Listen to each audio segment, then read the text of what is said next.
Começando mais um Contra a Cultura, nosso primeiro Contra a Cultura apenas aqui no YouTube, não estamos mais veiculando na rádio, mas continuaremos aqui a nossa missão, a nossa jornada de estudo da Bíblia aqui no nosso canal Cristãos Cansados. Estamos aqui já no finalzinho da série O Significado Perdido do Sétimo Dia e chegamos ao episódio de número 281, episódio 13 dessa série. E hoje nós vamos ver a ideia do enigma dos sábados em Colossenses.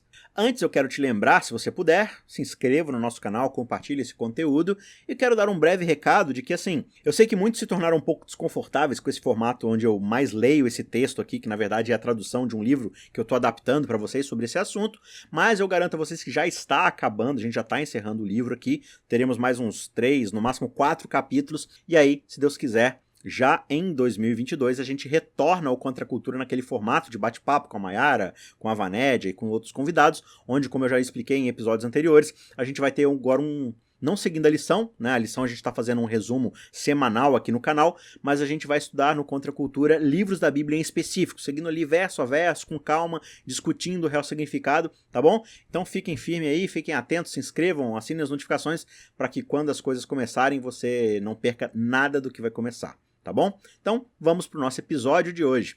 Se o dilema que confronta o leitor com relação ao sábado em Gálatas é complexo, torna-se assustador quando nos voltamos para a carta aos Colossenses. Dificilmente alguém contesta que a carta aos Gálatas é escrita por Paulo, mas há pelo menos alguma incerteza sobre se o assunto do sábado é abordado nessa carta. Em contraste, a grande maioria dos intérpretes acreditam que a carta aos Colossenses aborda o sábado, mas muitos estudiosos duvidam que a carta seja escrita por Paulo. Se essas dúvidas são permitidas a permanecerem de pé, isso significa que a contribuição explícita de Paulo para a visão do sábado no Novo Testamento é minúscula. Felizmente, não há nenhuma razão convincente para questionar se o apóstolo Paulo é o autor de Colossenses. Quanto ao sábado, o autor da carta diz aos Colossenses para não deixarem que ninguém julgue vocês, ele diz, por causa de comida e bebida, ou de festa, ou lua nova, ou sábados, chamados aqui de sabatá, ou sabaton, em Colossenses 2,16. À primeira vista, isso parece resolver a questão de saber se o sábado é abordado ou não. Além disso, a declaração parece lançar o sabatá em termos negativos. Colossenses aparece para abordar o assunto do sábado, indicando que os colossenses não devem ceder terreno aos críticos que sustentam que eles precisam guardar o sábado, observar outros festivais e praticar certas restrições no que diz respeito à alimentação e bebida. De acordo com esta leitura da carta, Paulo enfraquece o status do sábado como uma ordenança cristã. Mas existem outras maneiras de entender esse texto. Enquanto, primeiro, a visão de que o sabatá, em Colossenses, refere-se ao sábado judaico permanece viável, com agitadores que estão empurrando uma agenda judaizante, também foi sugerido, em segundo lugar, que o sábado em Colossenses se refere a algo diferente desse sábado do sétimo dia. E em terceiro, que Paulo está se referindo ao sábado, mas está afirmando a observância do sábado dos colossenses ao invés de condená-lo. E uma quarta visão é que o sabatá em Colossenses se refere a sábados que perderam seu caráter judaico, referindo-se agora à observância religiosa que é realizada em um conjunto não judeu de crenças. Seja como for, cada uma dessas opções merece um exame cuidadoso. Tal como acontece com Gálatas, no entanto, a preocupação mais importante deve ser a compreensão das afirmações de Paulo em Colossenses. A noção de que Paulo está defendendo os cristãos colossenses contra a crítica da parte de judeus ou cristãos judaizantes tem uma longa tradição. Esta visão dá como certo que Paulo está falando do sábado judaico, e o sabaton aqui pertence a uma agenda judaizante.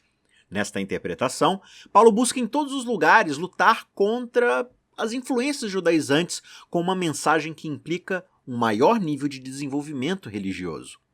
O problema em Colossos, como na Galácia, é a tentativa de impor observâncias judaicas aos crentes gentios em Jesus. A armadilha desta visão é a tendência de assumir que os adversários de Paulo possuem as mesmas crenças na maioria ou em todas as igrejas que ele aborda. Cada vez mais conscientes dessa falácia potencial, os estudiosos reconhecem que as tentativas de resolver as dificuldades na correspondência de Paulo devem levar em conta os detalhes em cada carta em específico. Alguns estudiosos acreditam que não podemos supor que o apóstolo aborda o mesmo tipo de adversário em cada carta, por causa da diversidade evidente nessas cartas. Cada uma das correspondências de Paulo deve falar por si própria. As figuras sombrias que se movem nas cartas não são todas judaizantes, ou se são judaizantes, então essa conclusão deve ser sustentada por algum apoio convincente na carta em questão.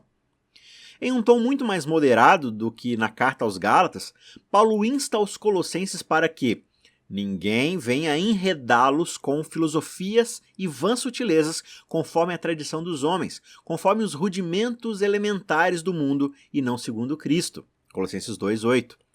Essa declaração é melhor vista como o quadro dentro do qual a preocupação de Colossenses pertence. Aparentemente, a integridade da igreja está ameaçada por uma visão de mundo que procura apaziguar o destino e os poderes hostis por uma espécie de asceticismo e tratamento austero do corpo, lá em 2:23. Na prática, os opositores estão promovendo uma ladainha de diretrizes estritas sobre comida, bebida, festas religiosas. Um possível trecho de sua lista de slogans diz, simplesmente, não toque nisso, não coma disso, não pegue naquilo, lá em 2:21. Agora, será que a evidência em Colossenses aponta para uma agenda judaica?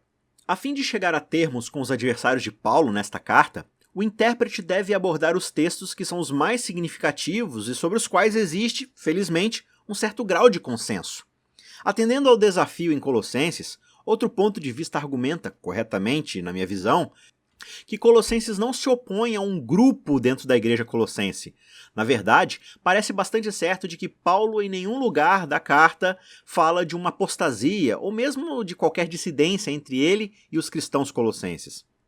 Mas Paulo está preocupado com uma certa filosofia e enganos vazios que estão rodeando, que estão pairando no ar, segundo a tradição humana, segundo os espíritos elementares do universo e não de acordo com Cristo. Será que Paulo descreveria crivelmente um programa judaizante dessa forma? Será que os judeus se veem em tais termos? Alguns argumentam afirmativamente, alegando que enquanto os cristãos judeus dificilmente se referem a seu ensinamento como uma certa filosofia, é possível que os judeus helenistas tenham feito assim. Ao lidar com este obstáculo, de ver uma agitação judaica por trás dessa tal filosofia de Colossenses, a identidade do Sabatá, no capítulo 2, verso 16, não se mostra um grande problema. De acordo com essa linha, segue-se que os regulamentos mencionados em Colossenses 2,16 são aqueles mesmos da Torá de Moisés. E segue-se também, como eles veem, que os cristãos colossenses estão sob o cerco de membros da sinagoga judaica local, que negam a validade da crença dos cristãos, porque eles não conseguem adotar as características judaicas que certificariam a autenticidade da profissão desses cristãos. De acordo com o capítulo 2, versos 16 e 17, dizem eles, os cristãos em Colossos são condenados pela sinagoga local porque eles não mantêm os regulamentos da Torá que são mais cruciais para a identidade judaica, ou seja, as leis sobre idolatria e pureza, as festas judaicas e o sábado. Nesta reconstrução, não se considera necessário invocar outros candidatos para as preocupações expressas na carta, embora a referência a essa filosofia e vãs sutilezas parece convidar outras opções ou uma mistura de opções. Além disso, e contrariamente ao que se poderia esperar, a circuncisão, a questão mais controversa em Gálatas, não é apresentada como uma questão definidora na controvérsia de Colosso. No entanto, essa linha de pensamento não vê necessidade de entreter outras opções que não sejam os adversários judeus. Todos os detalhes em Colossenses podem, de acordo com essa opinião, serem contabilizados ao vermos os adversários como judeus observadores da Torá.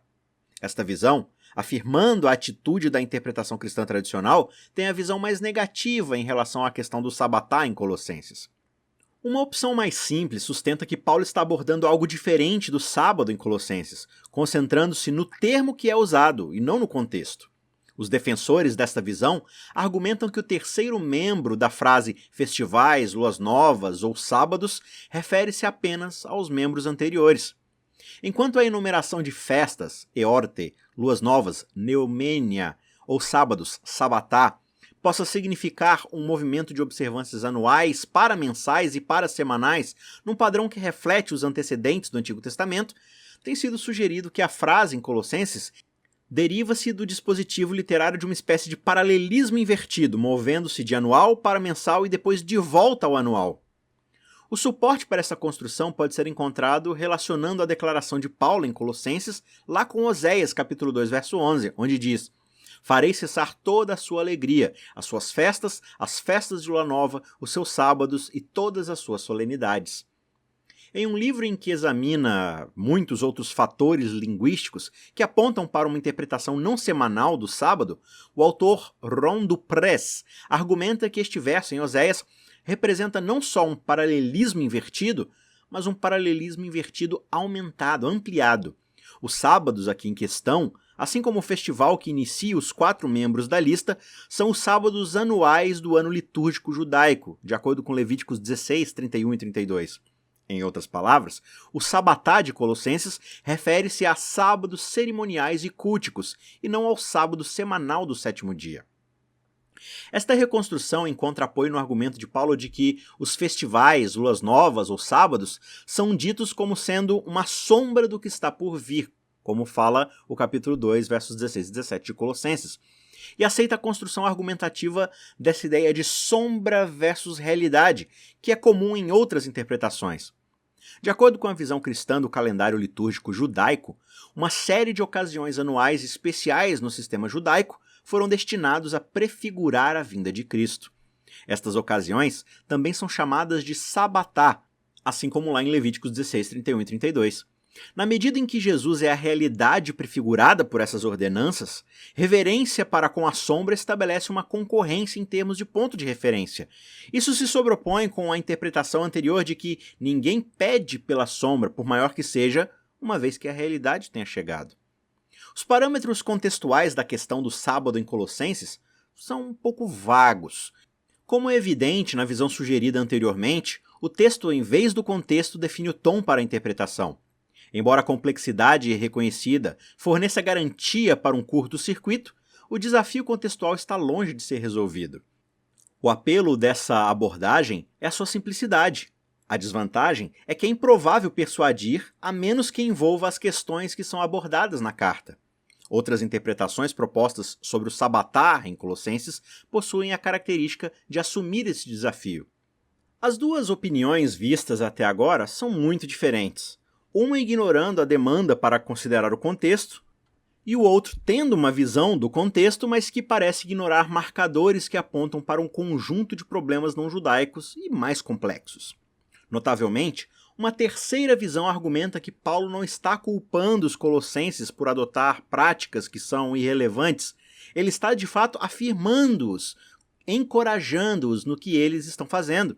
A interpretação desse modelo rompe radicalmente o molde estabelecido por estudos anteriores do sabatá em Colossenses. Adotando os principais princípios dos critérios do segundo modelo sobre como identificar os adversários de Paulo, essa tradução de Colossenses 2, 16, 17 é particularmente intrigante. Respeitando as nuances gramaticais no texto e a estrutura da sentença, essa visão argumenta, em primeiro lugar, que Paulo não está estabelecendo um contraste entre sombra, a palavra esquia, e realidade, que é a palavra soma, apesar do fato de que as principais traduções e comentários preferem este ponto de vista, como podemos observar nessas versões. Olha, a New Revised Standard Version diz: estes são apenas uma sombra do que está por vir, mas a substância pertence a Cristo. Já a Nova Versão Internacional diz: estas são uma sombra das coisas que estavam por vir. A realidade, no entanto, é encontrada em Cristo. E a New Jerusalem Bible diz: estas são apenas uma sombra do que estava por vir. A realidade, porém, é o corpo de Cristo. Em vez de contrastar sombra e substância, como a New Revised, ou sombra e realidade, como a NVI e a New Jerusalem, esse modelo argumenta que o contraste no argumento de Paulo deve prestar mais atenção à relação entre a última parte da frase, o corpo de Cristo, e a primeira parte da frase, que ninguém te julgue. Soma é figurativo, mas não é figurativo em contraste com o esquia. A frase o corpo de Cristo, somado ou Christou, significa apenas isto, o corpo de Cristo, relacionando-se à primeira parte da frase como um igual. Uma vez que esta frase não tem um verbo, ela olha para a primeira parte da frase para fornecer o elemento verbal. Esse verbo é krinein, que carrega o significado de dividir, selecionar, decidir, discernir, determinar, valorizar, avaliar e, por fim, julgar. Todos esses significados são relevantes no contexto atual. Que ninguém os julgue, krinein, Paulo escreve, mas que todos possam discernir, krinein, o corpo de Cristo. Ou seja, que ninguém os julgue, mas que todos vocês possam discernir o corpo de Cristo. Como esse modelo argumenta, o verbo krineto determina a ação que é proibida pelo primeiro membro e em seguida ordenada pelo segundo membro desta antítese.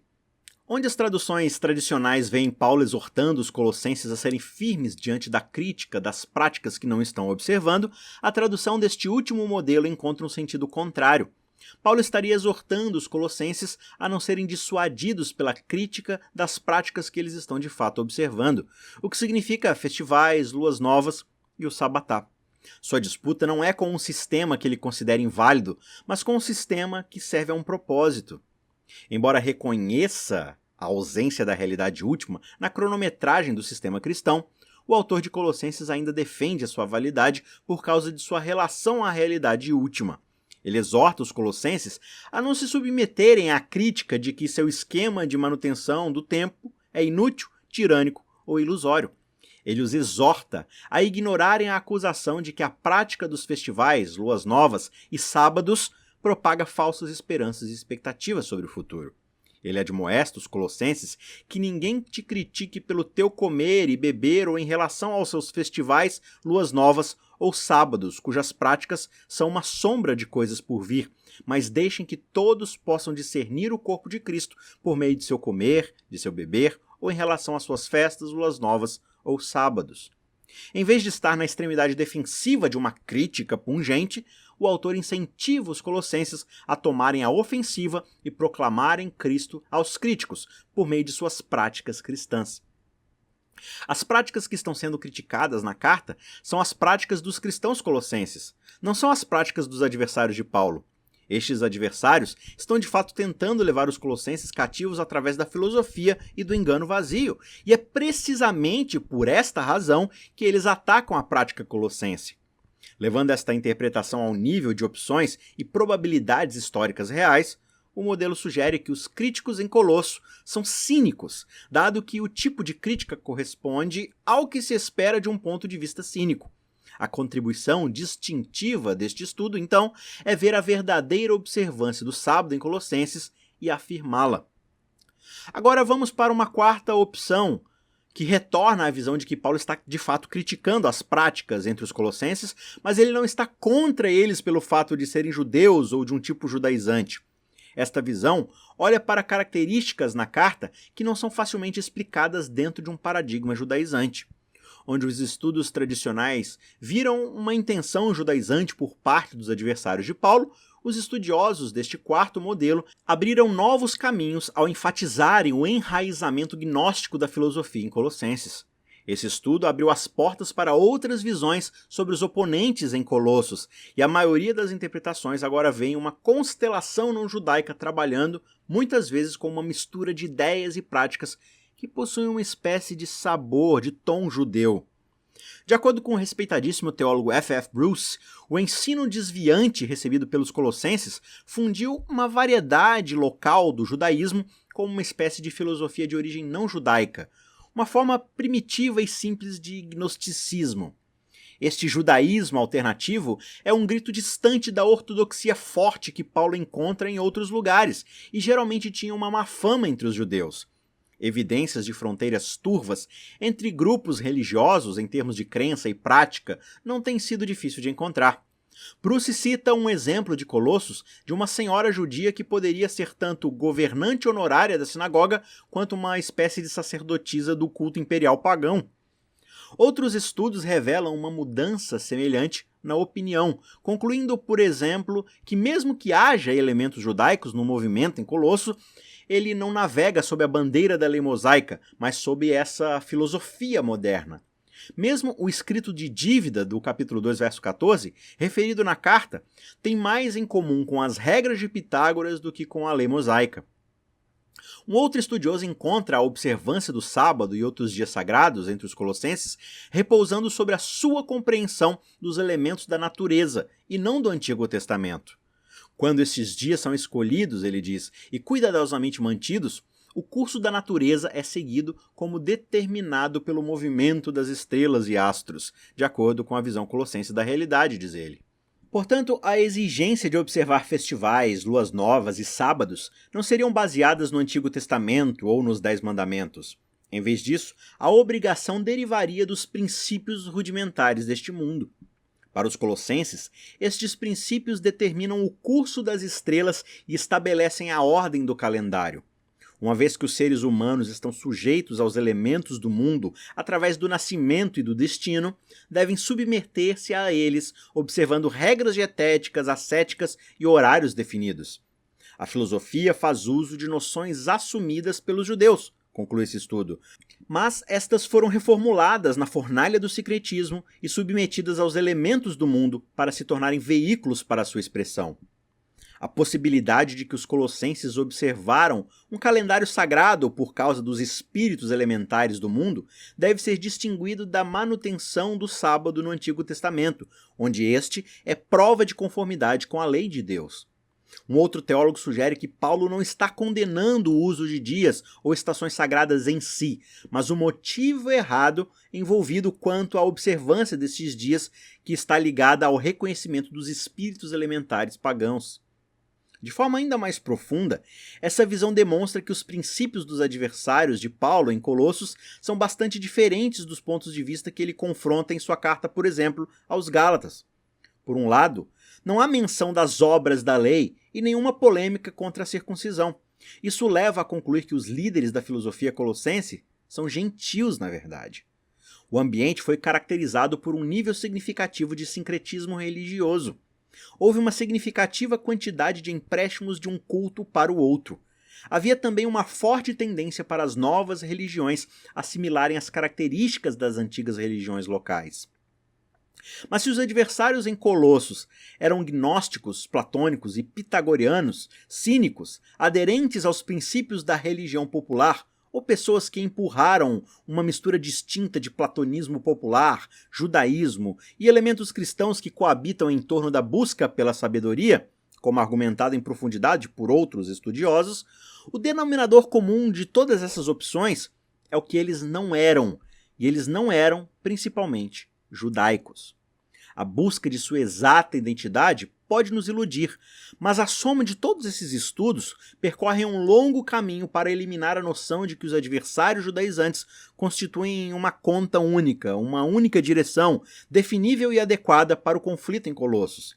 A possibilidade de que o sabatá em Colossenses refere-se a algo diferente do sábado, do sétimo dia, não pode ser descartada, e devemos também levar a sério a possibilidade de que Paulo fala afirmativamente da guarda sabática colossense. A evidência mais pesada, no entanto, parece favorecer uma explicação composta. A quarta opção, portanto, convida a um novo olhar para a mensagem mais ampla de Colossenses.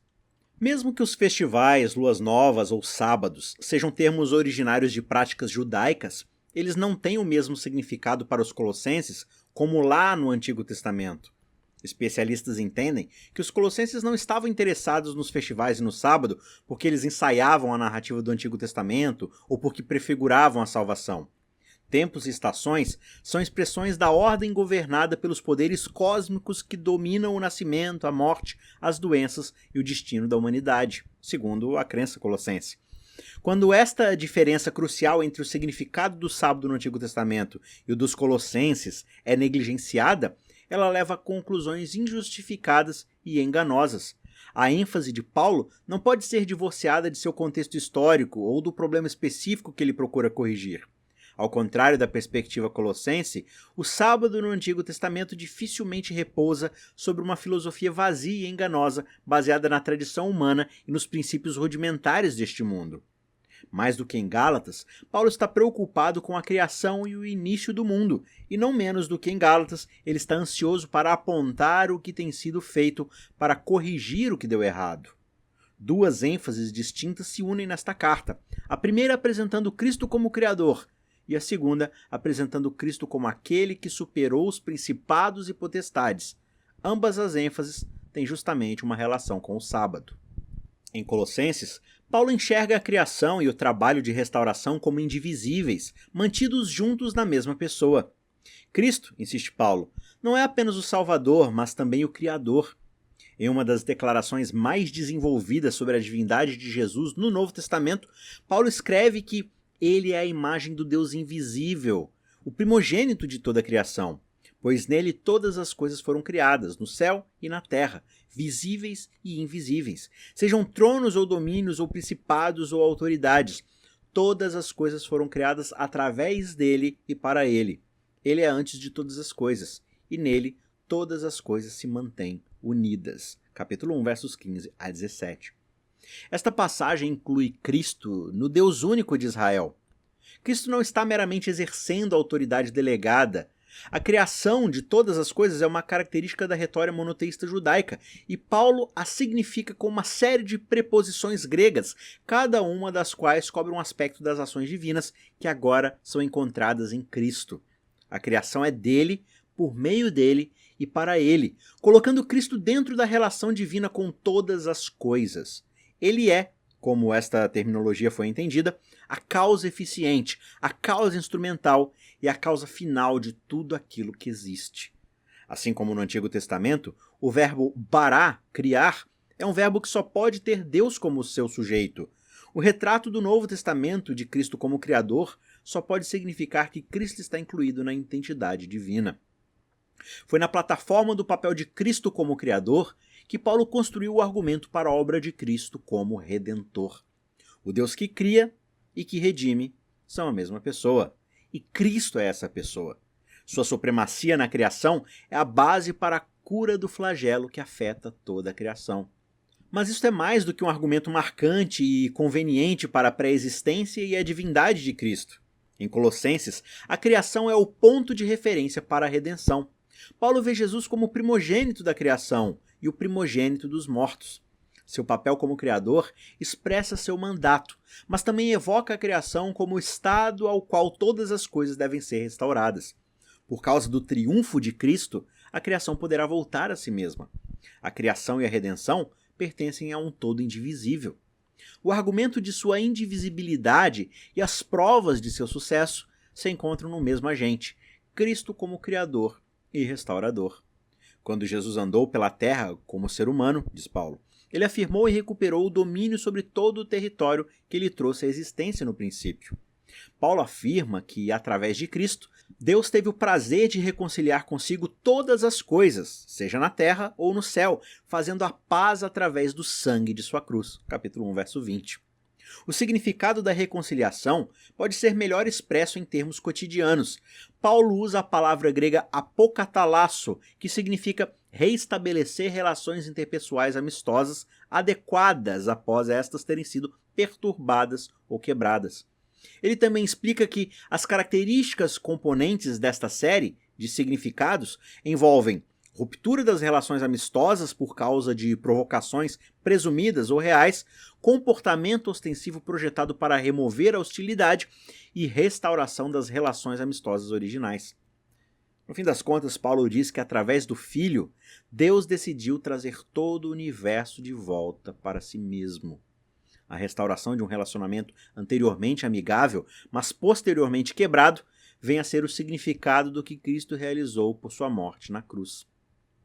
Mas Paulo também introduz uma revelação intrigante ao escrever que através dele, Deus escolheu reconciliar todo o universo consigo mesmo, fazendo a paz através do derramamento de seu sangue na cruz, para reconciliar todas as coisas, seja na terra ou no céu, somente através dele. O elemento intrigante e muitas vezes negligenciado é mencionado 2 vezes neste texto. De acordo com Paulo, o que transpirou na particularidade da cruz tem o objetivo de ter um impacto cósmico. Tem a ver com todo o universo, e a missão pacificadora pretende curar o distanciamento, seja na terra ou no céu. Esta descrição levanta pelo menos 2 questões. A primeira é determinar o que tinha dado errado, que poderia ser corrigido por meio da morte de Cristo na cruz. Antes de tentar responder a esta pergunta, é importante admitir que a morte de Jesus na cruz sempre ultrapassará as formas que procuramos explicar. Os Colossenses descrevem um problema e ele sustenta Cristo como a solução, mas não se deve assumir que a descrição do problema se prepara adequadamente para a solução. A segunda questão diz respeito a como devemos entender a abrangência cósmica em Colossenses, a sugestão de que também havia algo no céu que precisava ser corrigido. Em Colossenses, estas questões estão tão intimamente relacionadas que o propósito da morte de Cristo na cruz não pode ser separado de seu impacto sobre todo o universo. Paulo escreve que os crentes foram resgatados do poder das trevas, no capítulo 1, verso 13, sob cuja influência estavam estranhos e inimigos do entendimento, capítulo 1, verso 21. Ele recorda sua submissão aos espíritos elementares do universo, 2, 8 e 20, e aos governantes e autoridades, 2,15, cujo líder é designado lá na carta aos Efésios, próximo aos Colossenses, como o governante do poder do ar, de acordo com o capítulo 2, verso 2. Estas, com certeza, são metáforas para o poder de Satanás e sua atividade enganosa. Estes seres são maus e hostis aos propósitos de Deus. Além disso, eles não devem ser vistos meramente como emanações de um Deus elevado ou mesmo como forças impessoais. Cristo é claramente apresentado como a solução contra esses poderes. No contexto colossense, ouvimos alusões à história da queda em Gênesis, a agência satânica, o método sinistro do mal e a espúria acusação de Satanás, retratando Deus como caprichoso e arbitrário. E vemos o resultado não apenas entre os colossenses, que se tornaram estranhos e inimigos no entendimento, mas também em todo o universo. O texto completo da solução divina em Colossenses é, portanto, digno de reflexão. E despojando os principados e as potestades, escreve Paulo, publicamente os expôs ao desprezo, triunfando sobre eles na cruz. Capítulo 2, verso 15. Aqui também, uma tradução mais gráfica descreve melhor o que se vê acontecendo. Na cruz, Cristo despojou das vestes os principados e potestades, deixando as agências do mal nuas e publicamente desonradas. Deus não aniquila seu oponente, mas o expõe pelo que ele é. Na cruz, as acusações que foram feitas contra Deus se voltam contra o maligno. Jesus, que é desnudado e exposto na cruz, na verdade desnuda o maligno de suas roupas, deixando exposto e despojado do poder. Jesus vem como a solução para a situação que é definida pela narrativa bíblica. Somente agora somos capazes de fazer justiça ao cuidadoso alinhamento da criação e da redenção de Paulo em Colossenses, e de nos erguermos em suas asas para compreender o impacto curativo da cruz em todo o universo, seja na terra ou no céu. Quando Paulo diz aos Colossenses para não deixar ninguém condená-los em questões de comida, bebida ou de se observar festas novas ou sábados, permitindo a possibilidade de que o sábado esteja em vista, seu escrito é melhor entendido como um comentário sobre o sincretismo que ele enfrenta. Este pano de fundo ajuda a resolver o enigmático comentário de que tudo isso tem sido sombra das coisas que haviam de vir, porém o corpo é de Cristo. Se, como muitos estudiosos acreditam, Paulo está jogando aqui sobre o contraste entre sombra, esquia, e corpo, soma, essa imagem não deve ser fortemente pressionada. Funciona muito melhor se vermos sombra como algo irreal e corpo como a realidade. Paulo está instando os colossenses a descartar outros pontos de referência além de Cristo. Seu ponto, então, é que estas coisas são uma mera sombra do que deve ser. A realidade pertence a Cristo. De fato, a expressão o que está por vir, ton melonton, sugere uma experiência que ainda não está ao nosso alcance. Mas se o sabatar no sincretismo colossense parece refletir negativamente sobre o sábado, as afirmações arrebatadoras em Colossenses falam precisamente da realidade da qual o sábado bíblico é o sinal. Neste sentido, as afirmações teológicas de Gálatas e Colossenses chegam ao mesmo destino. Estas cartas, cada uma à sua maneira, sustentam Jesus como o meio pelo qual a má percepção que a humanidade tem de Deus será superada. Em Colossenses, a alienação que é superada perpassa toda a ordem cósmica. Paulo insiste na unidade da criação e da redenção porque o mandato de Cristo na redenção está ancorado na criação. A demolição dos principados e potestades pela morte de Cristo na cruz cura a estranheza que afeta todo o universo, porque aquele que morre na cruz revelou quem é Deus.